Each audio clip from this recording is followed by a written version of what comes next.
Next up, we have Deference for Darkness from the Halo 3 ODST OST. Once again, everybody, this is a Basterd's LFA, a layman-friendly analysis. I am a professionally trained musician, and my aim here is to explain things in a way that you don't have to be a professionally trained musician to understand what is happening here musically. If you're watching this on the video archive and you like this, make sure you're subscribed to the channel. Like the video, share the video, notifications, all that good stuff.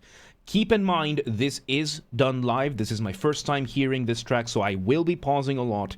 And as I pick things up, and I will explain things as I pick them up. I might stumble upon my words, as I did just now, and all that kind of stuff. So if you want to listen to the song in full, I will be linking it down in the description so that you can hear it by yourself.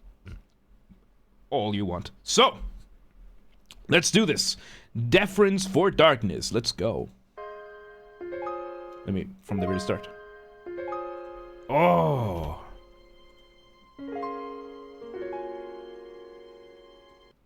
Oh, yes. Okay, we start with a beautiful, gorgeous, so nice. We start with two main elements. We have this, very fast arpeggios. They have a name. It slips my mind of the concept. Arpeggios when you play a chord one note at a time. Very lovely piano, but we have an overarching theme in this. We have three things going on. First, we have a pedal note on the violins. The pedal note means the instrument is playing the same note and is just holding it. It's very similar to a drone, but drones usually is for a more bassy sound. So a pedal note just means you're holding the note, and you know it's a very, very lovely up above, very high up with the violins. It's a very lovely sound that you can get, because that's kind of what violins are built. I think it's the two sections of violins that are playing two separate notes, so two pedal notes that we have building a lovely, lovely, lovely chord. And then we have the piano playing these arpeggiated chords in what I believe is a psi motif. So we are getting the initial motif, which is, of course, the motif, the smallest version of your musical idea, the seed from which everything else sprouts from. But a psi motif is a very, very peculiar way of doing it. A psi motif is built so that you have songs that are going downwards, like you're sighing. Like it's a sigh. It's usually used in a very, very lovely, very calm, very serene, or more melancholic. It gives you that sense of melancholy. I think that's melancholy. That kind of thing that is just going downwards. It just feels like you're exhaling. It's very, very lovely. So we have these elements going on. Plus, of course, the tone of the piano is just absolutely lovely. It's very serene. Let's see where this goes. With a flute. With the flute playing the real motif. We had heard this motif before, I think, in the previous track that we did from ODST. Very, very lovely. Just this going downwards motif in the overture. Yeah, we heard this in the overture. Thank you. We have this downward going motif that is kind of like just cascading down. We're playing this on the lower register of the flute, which is a fairly unusual choice of orchestration. Orchestration being the study of which instrument of the orchestra gets to play what. And the flute is something that you usually want to have more on the higher end. So giving the flute that lower register, that lower end of things, gives you that more serene, even more serene. It's a little bit more calm because the flute gets louder as you play higher. The oboe gets louder as you play higher. So in this, it just see where this goes. Now the piano's Oh, and the violins now very quietly with that mimic, that imitation, just echoing that motif so faint in the back as an afterthought almost. Oh, it's beautiful. Let's continue.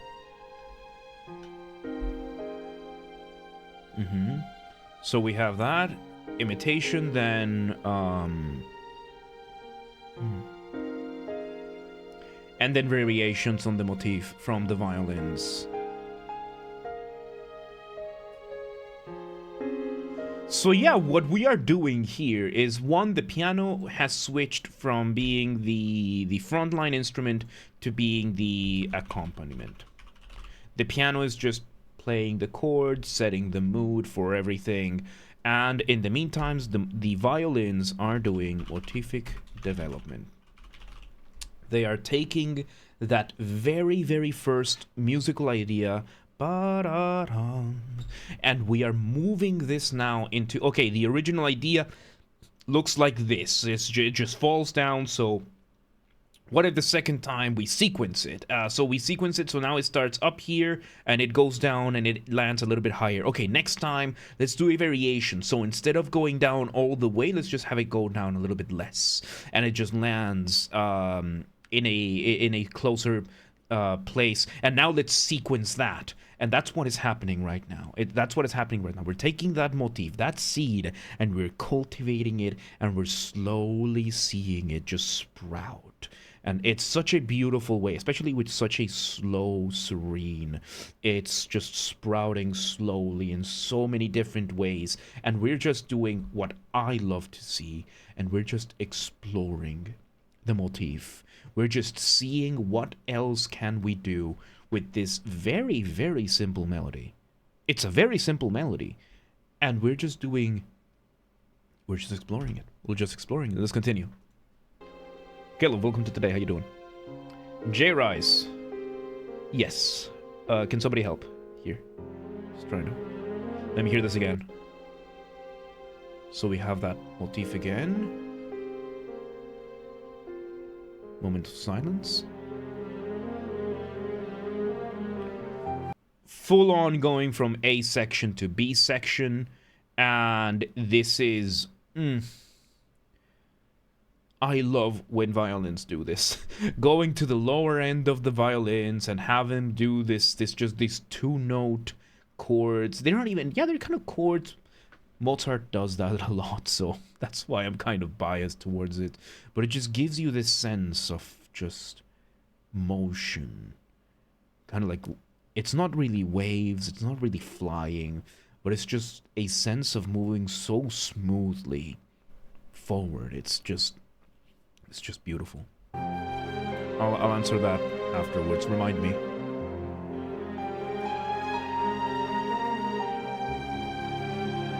Okay. So, as I said, we went from section A, which was the whole introduction, the introduction of the motif, bringing variations of the motif. Now we're in section B.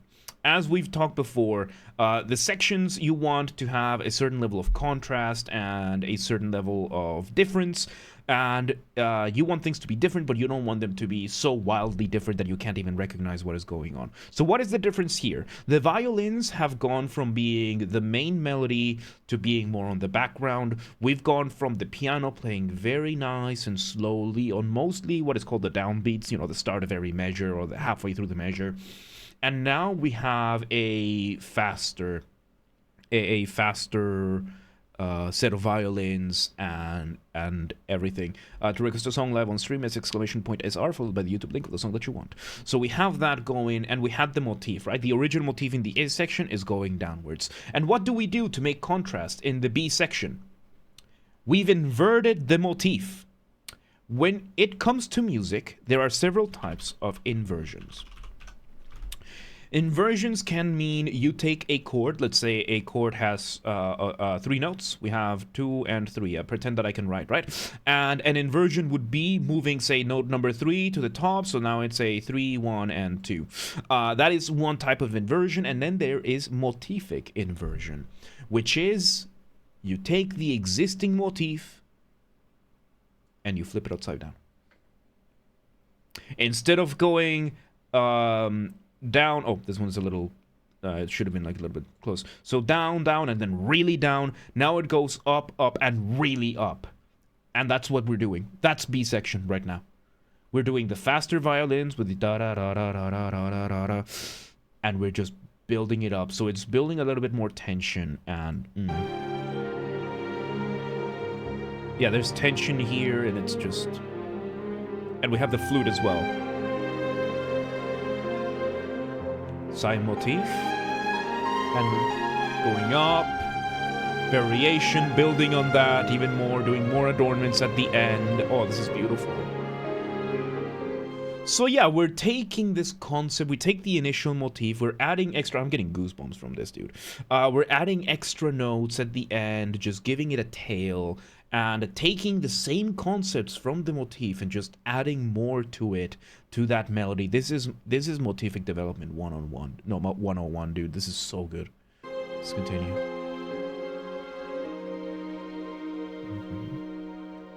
We have a break here. We bring things...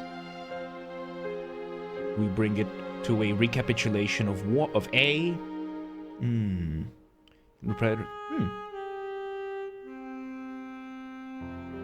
Oh, I think that's a sax. It's either a sax or a clarinet. And again, call and response. The sax played, I think it was a sax, and just... I'm getting goosebumps from this. This is beautiful. Oh... So yeah, you can hear how now we have... At first we had the violins. It was basically just the first and second violins. What does that mean? When you're in an orchestra, you will usually have 2 sections of violins. So violin 1, and then let's do 1, and violin 2, violas, cellos, and double basses, or contrabasses, depending on how you want to call them. So depending on the orchestra, this is what is called a string orchestra. And depending on the size of the orchestra, the first violins can be anywhere between 2 and 20. Same the second violins, and then the other ones will be proportionate. So for every 2 violins, you want to have at least 1. So usually it's going to be like 4 first violins, 4 second violins, 2 or 3 violas, 2 cellos, and 1 double bass. And it usually scales up from that. Depends on the composer, depends on the orchestra. So usually right now the standard is around 10 to 12 violins per section, 10 in the viola. So 12 first violins, 12 second violins, 10 violas, 8 cellos, or 10 cellos even, and 6 to 8 double basses. So...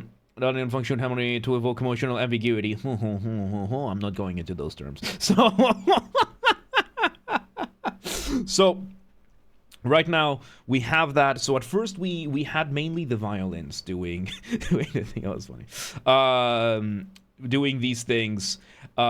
We had the first violins, which is usually the higher end of the range, and now we are involving the whole thing. But not just involving the whole thing, we are using them to respond to that solo saxophone. Very, very lovely, and it's just... And the piano.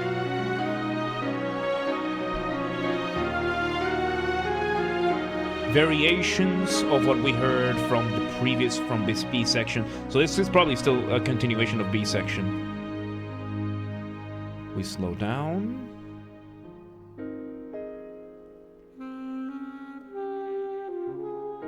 And once again. No, I think this is a clarinet. No, it's a saxophone. It's a saxophone. God, it's difficult to tell sometimes with these.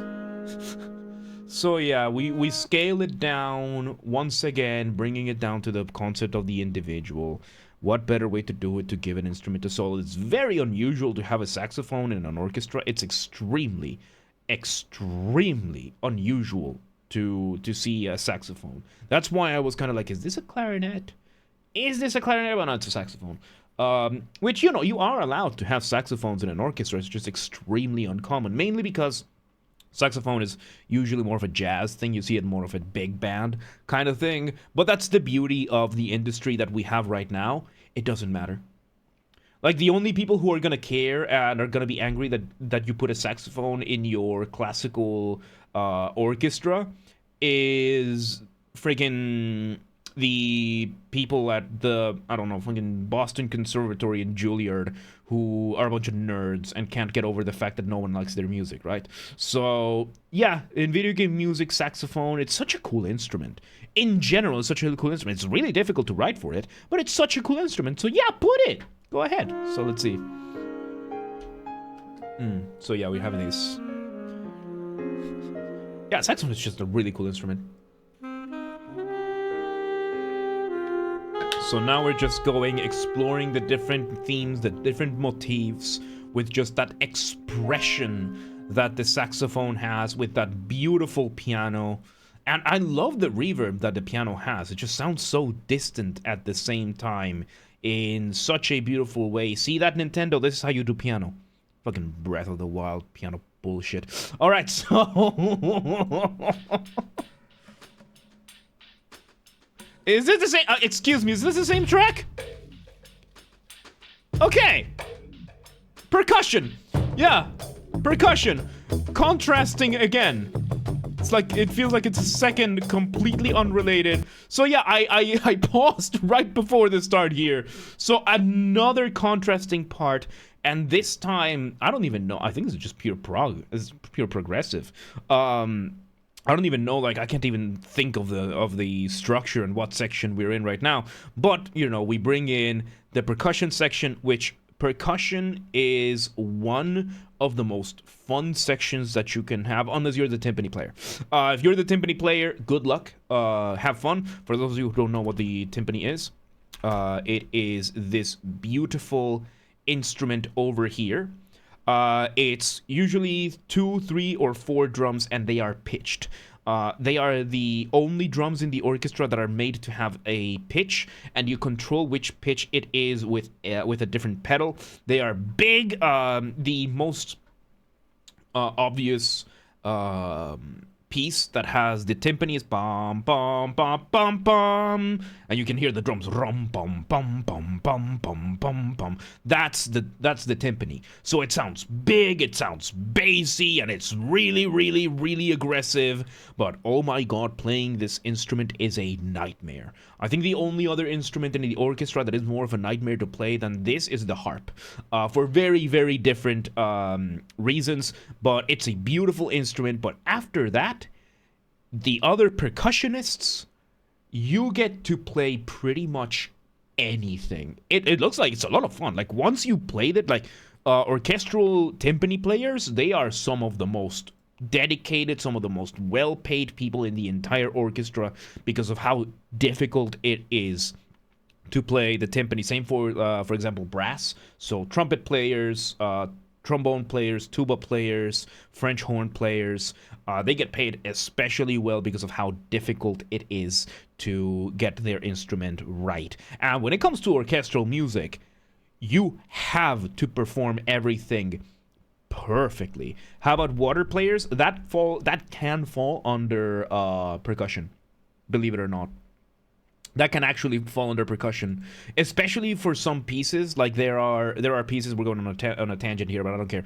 There are pieces, for example, where you hold a cymbal or something, like, say, a triangle. Some people do this with a triangle. There's a tub of water. You start playing the triangle, and while it's ringing, you dunk it into water, and you get that distortion of the sound. So you can use these sounds for this kind of thing.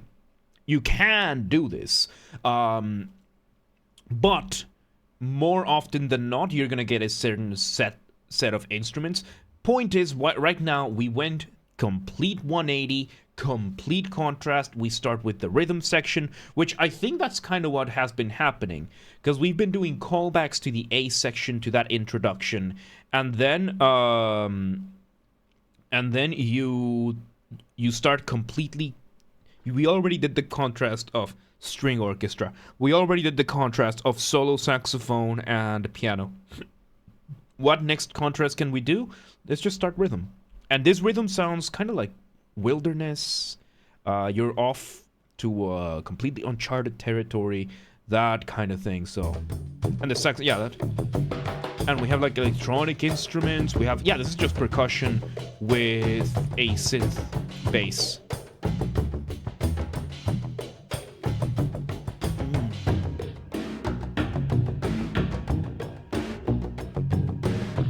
Oh my god, I know what instrument this is. This is not a synth. These are PVC pipes. These are PVC pipes.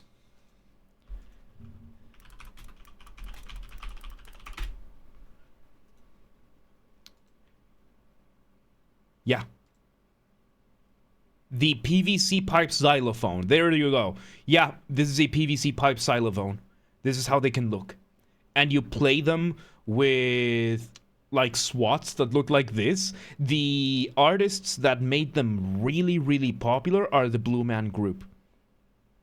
The Blue Man Group are the ones who really brought the pipes up to the mainstream. But yeah, it's, yeah, PVC pipe xylophones. There you go. So now we have, yep, and that one guy on YouTube. I guess in the new era, yeah, because Blue Man Group is from way before. So yeah, we're just letting the, like, it sounds like a jam, like they're just jamming, but the motif is still... The motif is still the same motif. We're just doing a reduction of the motif. Okay, so reduction, when it comes to motific development, there's the concept of elongation and reduction. So something we did a lot at the start of this piece was elongation. We took the motif that we had, which was this lovely cascade, and we just decided, okay, let's make it same notes or same roughly thing, but we're just going to make it longer proportionally. So let's say this part is half a second, this part is half a second, this part is 1 second. So now in the next one, we're just going to make it, okay, 1 second, 1 second, and 2 seconds. So we go really, really long. Reduction is the complete opposite. So instead of it half second, and 1 second, now we're going to make it just really fast. And that's it. We're just going to have the same shape, same everything. It's just going to go a lot faster proportionally. And it doesn't even have to be proportionally. So, yes, I will address that, French fries. So, yeah, it's just, I love it. I love it. It's still there. Let me refill the water bottle. Very subtle, too. And, yeah, I saw a comment saying that Covenant, yeah, this just sounds alien. So, this is insane. Some name, welcome to today, how you doing? Thank you for the follow. I will catch up with the chat a little bit more after this. Let's see where we go for this. How do we go back, though? How do we go back to the main motif, to the main theme of this?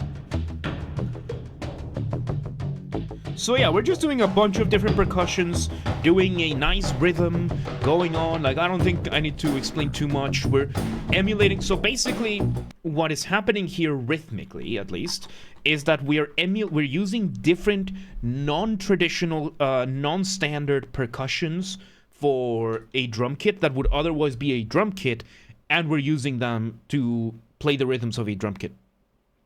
So we have this snare, which kind of sounds like a snare, but it sounds like it sounds to me like some sort of prepared cowbell. The concept of a prepared instrument, by the way, prepared instruments, is a concept brought up by John Cage, or mainly popularized by John Cage. What does that mean? A prepared instrument is an instrument that has some sort of modification to it done before the performance. Most infamously, it's John Cage, where he would tell he would put in the instructions, put a sponge in the piano strings, put a screw at this measurement, detune the strings this much, that kind of thing. So it sounds over here that to give these things the preparedness, it sounds like the snare could be like a combination of a cowbell with maybe something put inside and maybe a sponge underneath it to make it sound more like a snare drum. and stuff like that. You have the hi-hat, which could be prepared as well. Like, you're just having a bunch of prepared percussions over here, so that maybe they might be standard instruments, but they're being played in a non-standard way. They are being prepared in a non-standard way, in such a way that, yes, they're playing the rhythm of a drum kit. It just doesn't sound like it, but rhythmically it's still there. Let's see where this goes.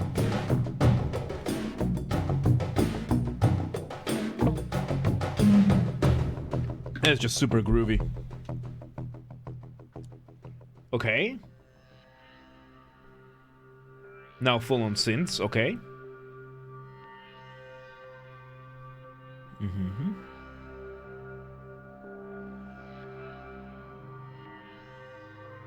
I know what kind of structure this is. I just realized. So I was trying to think, oh my god, what is A, what is B, what do we got here, what is going on? No, this is one of the most rare kinds of musical structures: theme and variations. The thing that makes theme and variations so difficult is the variation part. Being able to keep everything in one package while keeping everything related is extremely difficult. But yeah, we heard that intro, we had the theme, then we had, the theme with the initial violins and the piano, then we got TV time, I know, right? We got variation number 1 with the strings coming in, variation number 2 with the flute, variation number 3 with the sax, and so on and so forth. By now we are probably at like variations like 6 by now. It's still the same overall theme. It's still the same overall motif. No wonder the motific development is so good, because the point of theme and variations is to explore the same material you have in as many ways as you want. That is the purpose of theme and variations, and that's what we got over here. So it's basically A, but instead of having a bunch of variations in sense of, oh, let's add like an extra note here or there, it's completely just reimagining over and over and over. And in this case, they are doing it in a progressive way so that it doesn't, like, except with this last part, it doesn't feel like you get tonal whiplash from that. Let's continue. This is really cool. There we go. So yeah, it's more like an ambience, drone, but the motif is still there. The motif is still there. Let's see where this goes.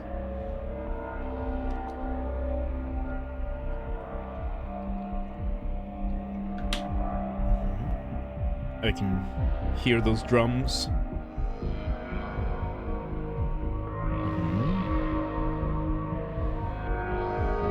Somehow they keep the motif. Yeah, it's not a somehow, it's that they figured out. Yeah, somehow they kept it. Yeah, they figured out how. This is really cool. I like this. So we have one synth doing this really slow, just playing one note every like 2 or 3 bars, very slowly playing variations on the motif. And now we are bringing another synth, actually giving us the actual time signature, the actual beat. This is really cool. Sounds like an outro though. Let's see where this goes. There's a lot of synths, yeah, kind of just giving us an ambience. And the drums are getting more and more defined. You're easier to hear.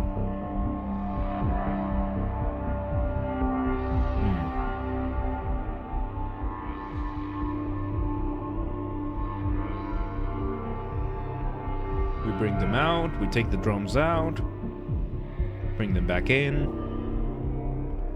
take them back out, and we just play one last note, let it bleed out, and there we go. By the way, a bleed out is when you just let the final note ring away. It just ring. You just let it ring. There you go. Oh my god, that was something else. That was something else. There you go. That was Deference for Darkness, a theme and variations, dude. That was theme and variations. Like the most famous theme and variations that exists in the world of classical music is A vous dire je m'amène by Mozart, which is a folk tune that sounds a little bit like this. Bum bum bum bum bum bum bum bum bum bum bum bum bum bum bum.